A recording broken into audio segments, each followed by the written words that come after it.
નમસ્કાર દર્શક મિત્રો, એડી ન્યૂઝમાં હું છું આપની સાથે આડી વાઘેલા। જોઈએ આજના મુખ્ય સમાચાર। ભરૂચ જિલ્લાના જંબુસર તાલુકાના કોરા ગામે રાષ્ટ્રીય પર્વની ઉજવણી કરવામાં આવી।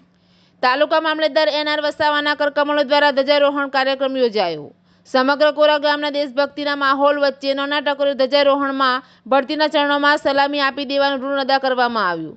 ધ્વજારોહણ પ્રસંગે મામલતદારના અધ્યક્ષતામાં ઉપસ્થિતિ રહી ઋણ અદા કરવામાં આવ્યું હતું। સાથે કોરા ગામના મહિલા સરપંચ ભવકાબેન હર્ષદભાઈ ગોહિલની મધ્યસ્થ ઉપસ્થિતિમાં પંચાયત બોડીના સભ્યો, તાલુકા હેલ્થ ઓફિસર, કાવલી ગામના આગેવાન અજીતસિંહ સિંધા, કાવી પોલીસ સ્ટેશનના પોલીસ જવાનોના ગાર્ડ ઓફ ઓનર અને સલામી ઝીલીમાં ભરતીના ચરણોમાં ધ્વજારોહણનો ભવ્યથી ભવ્ય પ્રસંગ યોજાયો। કોરા ગામ અને આજુબાજુના વિદ્યાલયના વિદ્યાર્થીઓએ વિવિધ કૃતિઓ રજૂ કરી મંચસ્થ મહાનુભાવોનું મન મોહી લીધા હતા। મામલતદાર અને ઉપસ્થિત આગેવાનો, વહીવટી અધિકારીઓ દ્વારા પ્રોત્સાહિત ઇનામો આપી વિદ્યાર્થીઓને પ્રોત્સાહિત કરવામાં આવ્યા હતા। કોરા પ્રાથમિક શાળાના વિદ્યાર્થીઓ દ્વારા આધુનિક યુગના યંત્ર મોબાઈલ ફોનને ધ્યાનમાં રાખી ગૂગલ, ફેસબુક નાટક રજૂ કરવામાં આવ્યા હતા। એડીન્યૂઝ સાથે રિપોર્ટર દિનેશ પઢિયાર, જંબુસર।